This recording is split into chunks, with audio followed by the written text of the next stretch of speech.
딱딱하고 지루한 뉴스가 소설보다 흥미진진해지는 새로운 경험. 놀라셨죠? 이것이 바로 이동훈의 뉴스 정면 승부.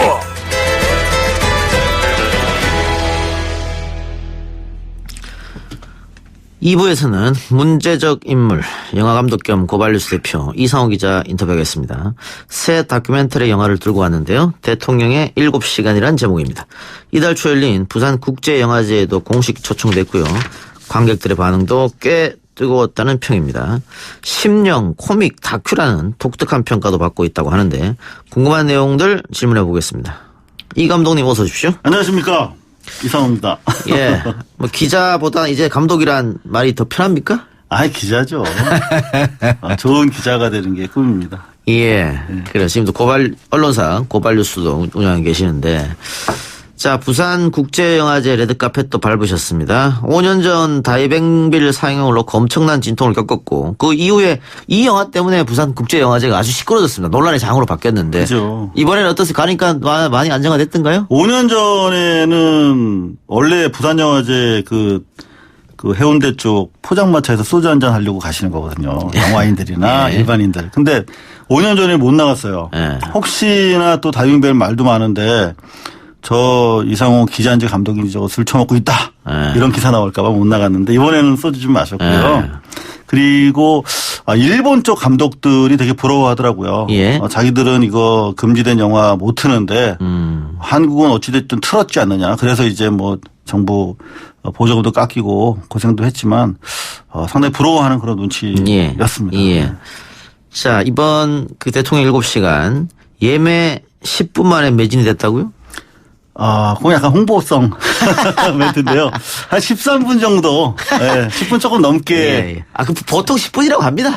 그래도 또 이게. 19분까지 10분으로. 그래요? 그러면 좀 다행인데. 이렇게 인기를 얻을 줄 알았어요? 약간 예상했어요. 왜냐면, 뭐, 상당히 궁금해 하셨던 이슈이기도 했지만, 재미있거든요, 이번 영화는. 그러니까, 많은 분들이 이 영화를 보면서 많이 웃었다고 하는데, 이 다큐멘터리 영화잖아요. 근데 어떻게 웃음이 있을 수 있을까? 제가 지난번에 블랙리스트를 다룬 그 다이빙벨 그 후란 영화를 만들었다가 완전히 망했어요. 정말 관객과의 만남하려고 극장에 들어갔는데 아무도 안 계신 그런 경험도 해봤거든요. 근데 이 관객분들이 이 영화 필요하다. 세월호 관련된 영화 그리고 또 박근혜 정권 치하에서의 적폐 청산에 대한 문제. 근데 화가 나거나 슬플까 봐 못 보신다는 분들이 너무 많더라고요. 그럴 수 있죠. 그래서 제가 그 패배의 경험을 통해서 재밌게 만들어야겠다. 어찌됐든 간에. 그래서 조금 신경을 썼는데 많이들 웃어주셔서 아주 다행스럽게 생각합니다. 러닝타임 얼마입니까? 78분입니다. 자, 개봉이 다음 달? 네, 11월 14일. 근데 이렇게 다큐멘터리 영화는 개봉관을 얼마나 확보하느냐. 그게 참 큰 싸움이거든요, 늘. 그게 사실 숙제죠. 근데 그거보다 더 중요한 게 있어요. 사실 뭐냐면, 뭐 다큐멘터리, 공익적 다큐멘터리를 안 틀어준다 뭐 이런 비판들이 제법 있으니까 관은 몇 개 줘요. 근데 새벽 1시 50분. 밤 12시 50분 뭐 이런 시간표가 있는지 잘 모르실 거예요. 일반 우리 청취자분들은. 근데 그걸 퐁당 편성이라고 그러는데 그렇게 사실 해서 관을 냈다 관 줬다 이렇게 하는 경우가 많아서 이번에는 좀 좋은 시간표를 좀 얻기를 그 관수보다는 프라임 타임 때를 얻기를. 그렇죠. 알겠습니다. 자, 이제 이 영화에 대해서 좀 본격적으로 이야기를 풀어나가야 될 텐데 취재 과정이 굉장히 길었다고 해요? 네, 7년 걸렸습니다. 7년? 이게 기본적으로 2012년 10월부터 시작을 하는데요. 아시다시피 당시에 박근혜 후보였죠. 에 대해서 참 많은 얘기가 있었어요. 그러니까 제가 이동영이라고 하는 사람을 주목하기 시작한 것도 그 무렵인데 역사가 중요하다라고 이제 캐치프레이즈를 가지고 나왔잖아요. 근데 역사성 그 사람이 어떤 사람인가 어떤 역사를 거쳐하는가 평가하는 게 되게 중요한데 거기서 중요한 문제 키워드들이 몇 개 있어요. 최태민 뭐 하는 문제. 그런 문제들을 사실은 우리가 술자리에서는 얘기할 수 있어요. 그리고 약간 자유롭게 팟캐스트에서는 또 털 수 있어요. 근데 이거를 사실은 제도권 언론에 가져온다든가 영화로 가져오는 거는 어렵죠. 사실은 이게 좀 어려운 문제거든요. 그래서 좀 취재 크로스 체킹하는데 상당히 시간이 오래 오래 걸렸다. 걸렸습니다. 네. 예, 방금 이 기자 이야기대로 그 우리 기존의 제도권 언론이 최태민, 최순실이라는 이름을 다루는 게 2017년도 들어와서 이야기를 하기 시작했습니다. 16년부터 살짝 나오기 나왔다가, 시작했고. 예. 네. 근데 제가 팟캐스트에서 처음 최태민 얘기를 한 게 2014년이고 그죠. 그리고 얼마 안 있다가 이상호 기자가 저랑 인터뷰하면서 최태민보다는 최순실에 주목해야 된다 네. 이 말을 했단 말이에요. 그러니까 네. 국정농단 사건 3년 전에 벌써 최순실을 주목해야 된다고 이렇게 얘기를 했는데 그거는 2012년에 취재를 하면서 뭐가 있구나라고 느꼈던 겁니까? 그렇죠. 그 당시 이미 2012년, 13년에 저희는 그 전모가 사실 확인이 된 상태였거든요. 그러니까 최태민에서 최순실로 넘어가서 예. 그 2대에 걸쳐서 모녀가 관리 또는 어떤 식의 관계가 우리 상상을 넘어서는 수준으로 진행이 되고 있었다 하는 내용들, 뭐 한복 얘기는 말할 것도 없고요, 보성 문제라든가 그런 내용들. 그리고 제일 좀 센서티브한 문제가 이제 종교적 관련성 여부거든요. 예. 근데 그 부분에 대해서 사실 집중적으로 다루고 있는데 그런 말씀을 우리 이동영 작가님 하시는 이제 팟캐스트에서 예. 얘기를 했죠. 너무 답답해서 사실은 말할 데가 없으니까. 그렇죠. 예. 기사 온라인에서 기사 써봤자 포탈에서 안 실어주고 예. 우리가 사실 할 수 있었던 부분이 팟캐스트 정도였는데 나름대로 최선을 다했지만 대선 이전에도 영향력을 발휘하지 못하고 이후에도 사실은 큰 예. 아젠다를 만들지 못했죠. 네. 자, 그런데 이 영화 때문에 MBC에 복직했는데 다시 징계를 받았습니까? 저는 사실 요 옆에 MBC가 있어서 관계가 약간 무량한데 예. 안 가본 지 되게 오래됐거든요. 근데 제일 한 4, 5년 만에 가까이 진출한 것 같아요. YTN에. 불러주셔서 감사하고. 예. 일단 제가 그 당시에 MBC가 이제 선거 개입 의혹이 있어서 그걸 내부 고발했다 잘리지 않았습니까? 예. 2012년인데 그리고 나서 3년 만에 복직이 됐어요. 잠깐만요. 그게 김정남 그 이야기였습니까? 그렇죠. MBC에서 김정남 인터뷰를 했죠. 예. 네, 근데 안 했다고 나중에 오리발을 내밀었었는데. 나중에는 했는 걸로 밝혀졌고. 그렇죠. 예. 그걸 내부 고발을 했고 잘렸는데 예. 3년 만에 이제 대법원 판결을 받아서 돌아갔더니 너 그동안에 왜 대통령 7시간 취재했어. 그래서 정직 6개월을 또 주시더라고요. 예. 그래서 연거푸 정직 6개월을 2번 받고 2016년에 안 되겠다 더 이상. 그래서 계속 정직을 하면은 발이 묶이잖아요.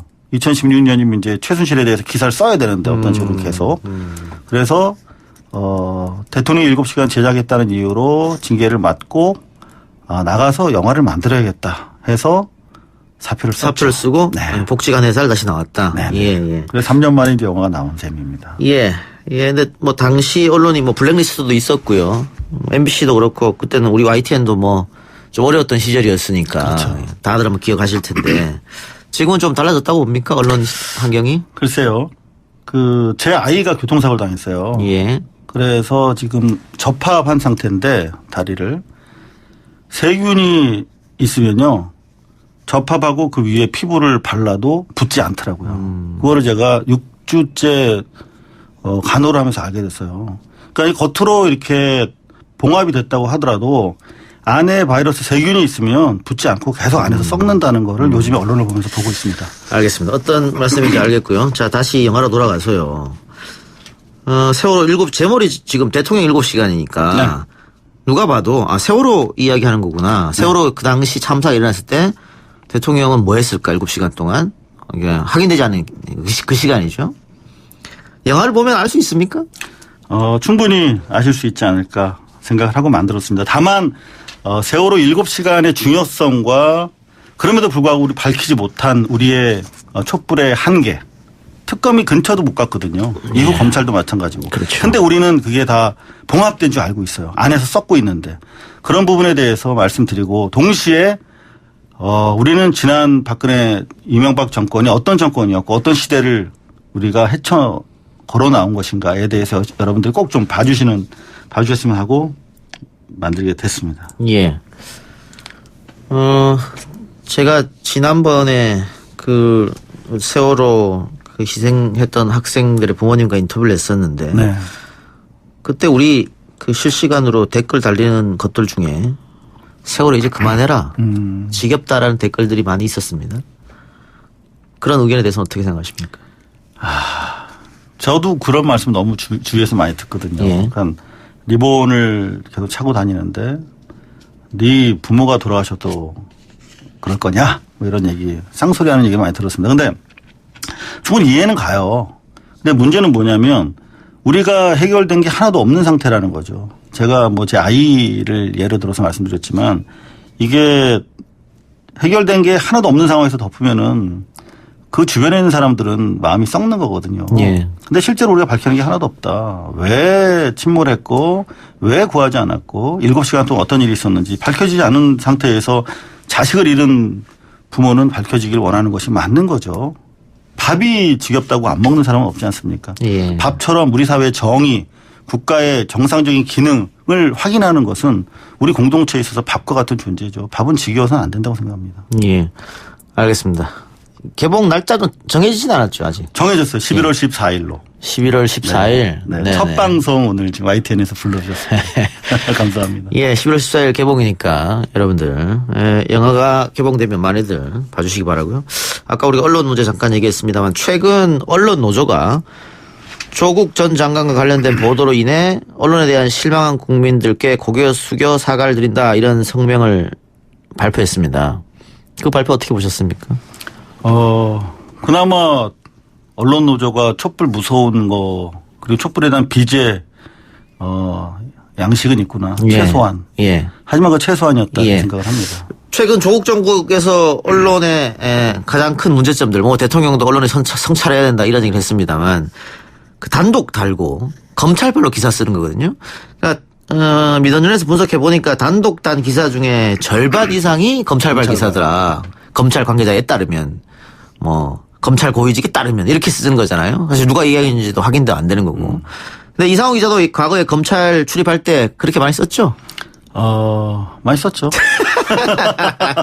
20년 전에 무려 20년 전에 잘 나가던 대검찰청 출입기자였어요. 예. 그 중에서 유일하게 못 나가는 현재 기자가 되어 있는데 싸고 편합니다. 검찰발 기사는 그냥 한마디 듣고 와서 써도 일면 톱, 헤드라인 그리고 소송 거는 사람도 없고 예. 너무 좋죠. 다음 날 30억이라고 했는데 100억이래. 그럼 오보잖아요. 예. 근데 확인 결과 추가로 70억이 드러났습니다. 이런 식으로 계속 확대 재생산할 수 있는 아주 정말 땅 짚고 헤엄치기 수준의 근데 편의적인 방식이죠. 이게 어떻게 보면 검찰과 언론이 손을 잡고 언론 플레이하는 거 아니겠습니까? 그렇죠. 근데 이게 벌써 이상호 기자도 20년 전에 했다니까 네. 지금까지 쭉 이어져 오고 있단 말이에요. 관행처럼 끊어지지 않고. 네네. 근데 이거는 그게 한심한 거죠. 그러니까 이게 언론 노조에서 성명이 저는 최소한이다라고 생각하는 게 뭐냐면 저는 촛불 혁명이잖아요. 그야말로. 그 이후에 우리가 새로움을 지향한다면 최소한 달라지는 게 있어야 될 텐데 언론도 부역을 한 거 아닙니까? 그러면 최소한 책임 있는 언론의 주요 인사들은 최소한 이를테면 페널티, 이를테면 이동영의 EJ를 처음부터 끝까지 역주행해서 보고서를 작성하라든가 왜 우스갯소리가 아니라 역사성이라는 게 너무 중요하거든요. 그러니까 조국 사태만 봐도 이 조국 사태라고 하는 프레임도 좀 불편한데 예. 이게 기본적으로 조국에 대한 기득권의 저항이라는 것은 촛불에 대한 부정, 그 전 시대 박근혜 시대로의 회기를 획책하는 기득권의 저항이라고 저는 볼 수밖에 없는 게 취임 당일부터 일관되게 조국에 대한 흔들기가 있었어요. 그때는 기사가 안 먹혔죠. 근데 검찰발로 계속 흘리니까 검찰 기사는 유혹이 있거든요. 예. 그러면서 어느 순간 이제 흔들리기 시작한 거예요. 국민 대중들이. 그래서 저는 여기까지 왔다고 보기 때문에 이건 뭐 제가 너무나 드라이하고 전체적으로 말씀드려서 뭐 반대하시는 분의 경우는 설득이 아마 되시기 어려울 텐데 적어도 언론에 있는 분들이라면 지속적으로 우리가 인지를 못해서 그렇지 유튜브라든가 반대 촛불에 저항했던 적폐 관련자들은 지속적으로 조국을 흔들어 왔단 말이죠. 그게 먹힌 거예요. 그거는 뭐냐면 공동체 면역력이 상실된 거죠. 알겠습니다. 언론 얘기 거기까지만 하죠. 예. 그또 너무 후배들을 또 비난하면. 아니 뭐 저는 뭐 돌아갈 곳이 없는 사람이기 때문에 MBC에 대해서도 한마디 해도 돼요? 그래 하세요. 예. 네, MBC가 뭐 제대로 하는 것 같다. 요새 그런 지적이 있는데 예. 제 입장이 궁금하지 않습니까? 네.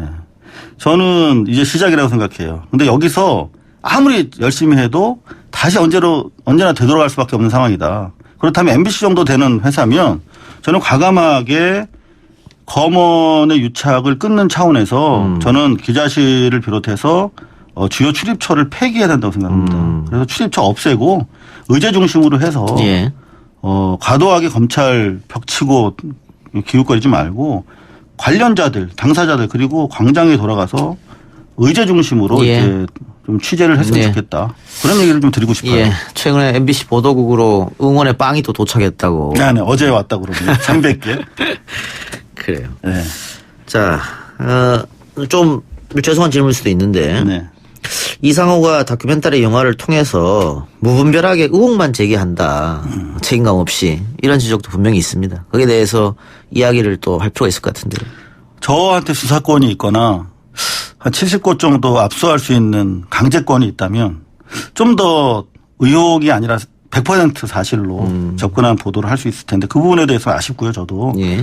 다만 그런 제가 무분별하게 보도를 한다는 지적은 또 25년 동안 일관되게 받아온 지적이에요. 예. 그런데 일관된 패턴을 보면 제 개혁적 보도에 반대하거나 적폐 쪽에 계신 분들, 불편한 분들이 무분별하다고 느끼는 것 같더라고요. 전 상당히 분별 있게 고발하고 있다 이렇게 말씀드릴 수 있겠습니다. 예. 고발뉴스 운영은 잘 됩니까? 어렵습니다. 쉽지 않죠. 네. 개인이 언론사를 운영한다는 게. 일단 고발뉴스에서 저희 YTN 이동희 뉴스 정면 승부를 많이 들으시더라고요. 기사를 많이 내주시더라고요. 좋은 기사를 많이 하더라고요, 여기서요. 예. 뭐 이동현 작가한테 뭐 밥 얻어먹은 것도 없는데 예. 팬이기도 하고요. 예. 네. 지금 그러면 고발뉴스는 후원자들의 후원으로 네네. 운영되고 그렇게 있고. 하고 있고요. 예. 그 어때요? 네. 그 대형 언론사에 있다가 지금 1인 미디어를 하고 있는 거잖아요. 뉴미디어. 네네.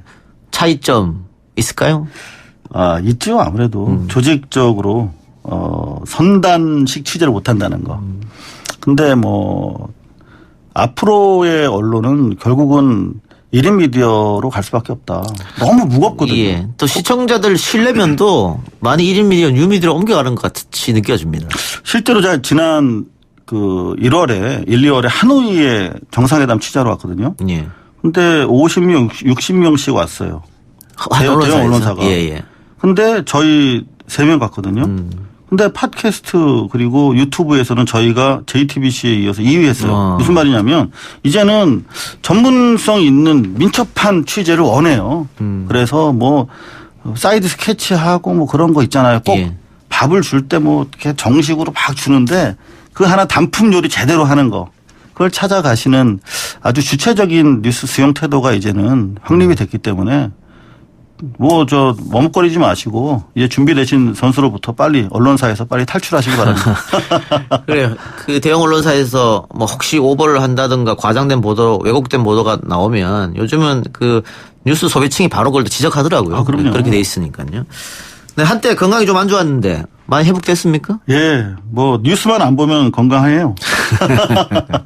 여러분도 마찬가지일 텐데, 예, 좀 적당하게 이제 필요한 만큼의 병을 하고 있습니다. 자, 영화는 11월에 개봉을 하고 또 뭐 준비한 게 있습니까? 저희 전두환 영화랑요, 삼성 또 엑스파일 보도한 지가 이제 시간이 꽤 돼서 여전히 남아있는 삼성 문제, 노회찬 의원에 대한 문제 해서 삼성 엑스파일 계속 이건 좀 상업 영화로 만들고 싶은데 투자가 아직 안 이루어져서 여전히 삼성이 무섭구나 하는 생각을 하고 있습니다. 여러 가지 지금 기획하고 있다. 지금까지 몇 편 영화를 만들었는데 가장 아쉽다 그럴까요? 뭐 다 내 자식처럼 이쁘겠지만 그중에서 제일 특별하게 마음이 가는 영화라든가 또 가슴 아픈 영화라든가요. 어떤 게 있을까요? 저는 김광석 영화 애착이 가고요. 지금 여전히 소속 중인데 계속적으로 2탄 준비하겠습니다. 알겠습니다. 기대해 보겠습니다. 오늘 말씀 고맙습니다. 예, 불러주셔서 감사합니다. 뉴스 듣고 옵니다.